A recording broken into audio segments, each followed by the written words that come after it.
Olá pessoal, tudo bem, né? Ótimo, assim espero. Esteja bem com todos aí. Tranquilos, né?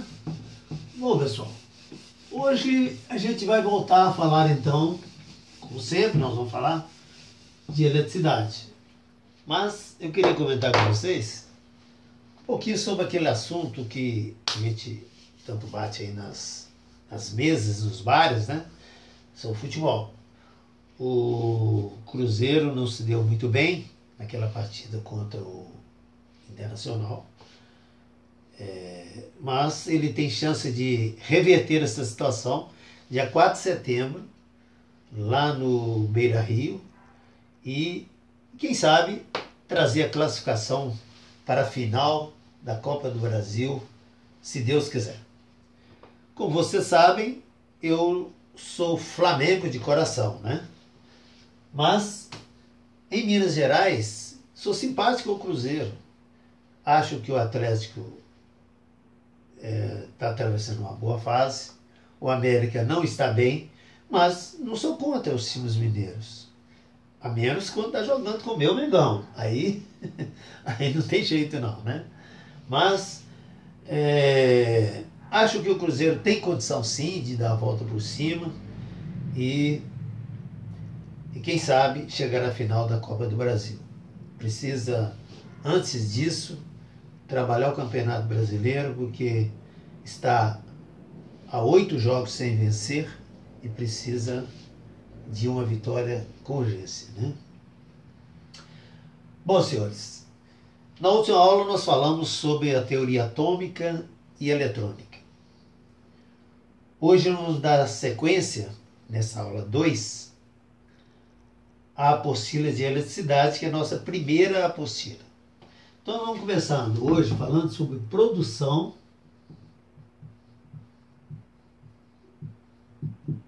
de cargas elétricas.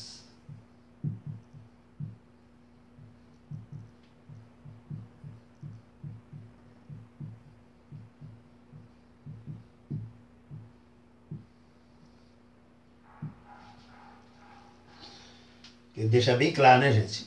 Não sou contra os torcedores de outros clubes, não. Muito pelo contrário. Eu sou um amante do futebol. Se vocês quiserem me assistir, eu estou lá na TV Cultura, toda quinta-feira, de 18h30 às 19h30, comentando sobre futebol no Bola na Área. E se vocês têm um canal fechado, vocês podem assistir no canal 12. E nós estaremos lá toda quinta-feira, de 18h30 às 19h30. Bom, produção de cargas elétricas. Bom, voltando aqui àquele átomo de Bohr, que nós conversamos com vocês na aula passada, nós temos então o núcleo. Em volta do núcleo, nós temos as órbitas. O que acontece na verdade? Os elétrons, eles estão distribuídos nas órbitas.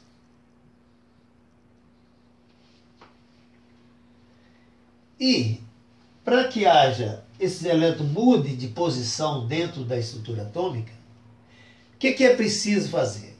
Nós falamos na aula passada. Precisamos aplicar uma energia externa de tal forma que esses elétrons mudem de uma órbita mais externa para outra mais interna, ou vice-versa. Então, aplicando energia externa, nós vamos ter o movimento dos elétrons dentro da estrutura. E o que é mais interessante, senhores, é que esse movimento dos elétrons na estrutura gera o que nós chamamos de cargas elétricas. Por isso nós estamos falando de produção de cargas elétricas. Mas por que vai gerar carga elétrica? Muito simples. O elétron está aqui. Ele, vamos supor que passe para essa órbita. Então veja bem, no momento que ele sai da órbita mais externa para uma mais interna, aqui ele deixa um buraco, a gente chama de buraco. E para aqui ele chega com a carga negativa. Ele sai com a carga positiva e deixa uma carga negativa. Isto é, quando o elétron se movimenta dentro da estrutura atômica, de onde ele sai fica um vazio, um buraco, que nós chamamos de carga positiva. E para onde ele vai, fica um excesso de elétrons, nós chamamos de carga negativa. Então, o que é a produção de cargas elétricas?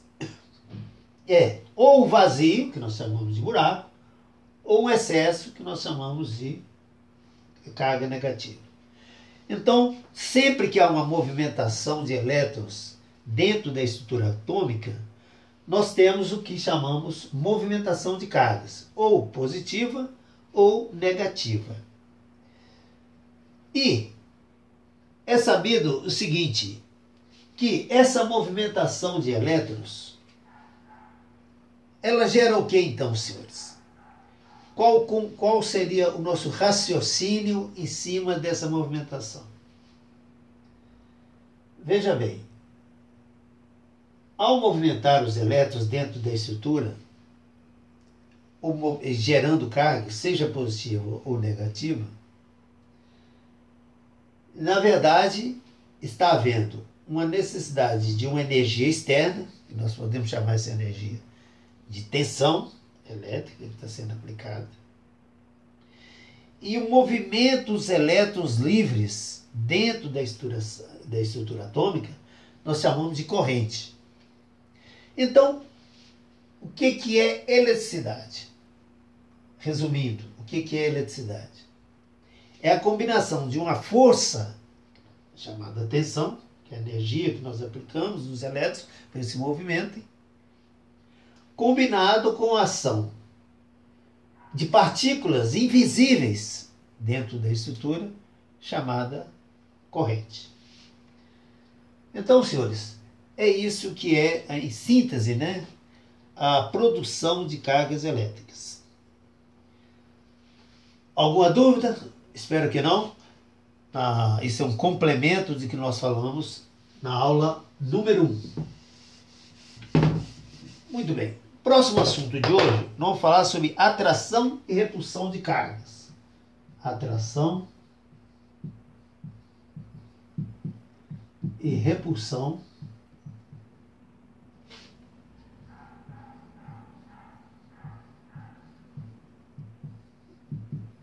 de cargas.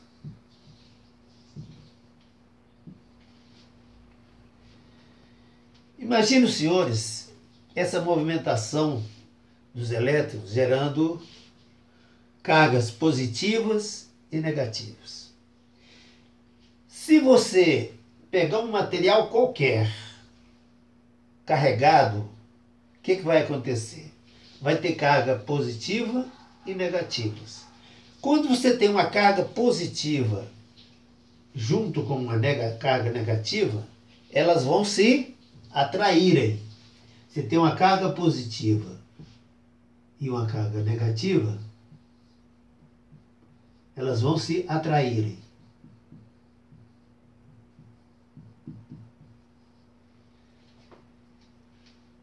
E se essa atração pode ser tão grande, mas tão imensa, dependendo da quantidade de carga que existirem, elas podem se colidirem. Você tem, por exemplo, assim, uma carga positiva com uma negativa. A atração pode ser tão grande que elas podem se colidir. E se você tem uma carga positiva e uma com outra positiva, ou o contrário, uma negativa com outra negativa, a tendência é elas se repulsarem.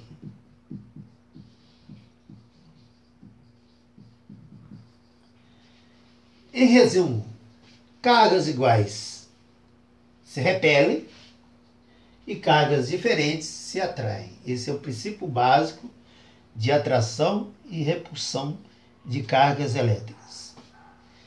Então, eu imagino aqui, senhores, que você tem as cargas se atraem. Então, mais ou menos se atraem. Chega um ponto que elas podem se casar, né? Vamos assim dizer. E tem um detalhe, se as cargas existirem, se você tem, por exemplo, um corpo qualquer, né? Um corpo qualquer, que exista carga, se essa carga existir, mas não estiver em movimento, o que nós temos então? Para existir carga tem que ter movimento. Mas você pode ter uma carga sem movimento? Pode. Qual que é? Nesse caso, nós teremos então, se tiver um movimento de cargas, se tiver cargas, porém sem movimento, nós temos o que se chama de carga estática, né? Ou eletricidade estática. Interessante, senhores, é que a carga, ou a eletricidade, a carga estática ou eletricidade estática, se aplica muito a materiais não condutores, assunto que nós vamos tratar um pouco mais adiante, que são materiais assim como o vidro, né, a madeira, que são materiais que não são condutores, são isolantes. Então eles chamamos que aplicados à carga estática. Mas então é muito simples. Nós falamos então que a eletricidade é o movimento das partículas elétricas existente dentro da estrutura atômica. Mas, voltando-se um pouco na história, em 1820, Ørsted,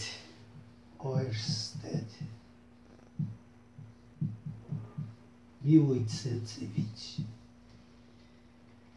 ele é grego, né? Ele foi fazer um estudo e descobriu que o âmbar, que é o elétron, chamou de elétron. Fiz o estudo e verificou que quando ele juntava certos materiais, eles atraíam, outros repeliam. E aí ele descobriu, através desse estudo desenvolvido, o que é eletricidade. E ele definiu que a eletricidade é uma combinação de uma força chamada tensão com um movimento ordenado dos elétrons chamado corrente. Produzida eletricidade, existe só quantas formas que existem para se produzir eletricidade? A produção de eletricidade basicamente é através do eletromagnetismo.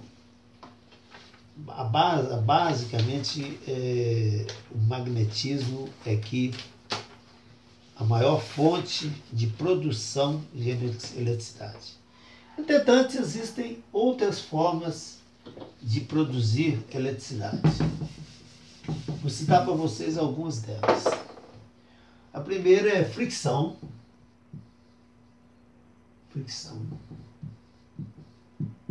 Você pode produzir eletricidade friccionando, né, materiais através do atrito. A outra forma é pressão.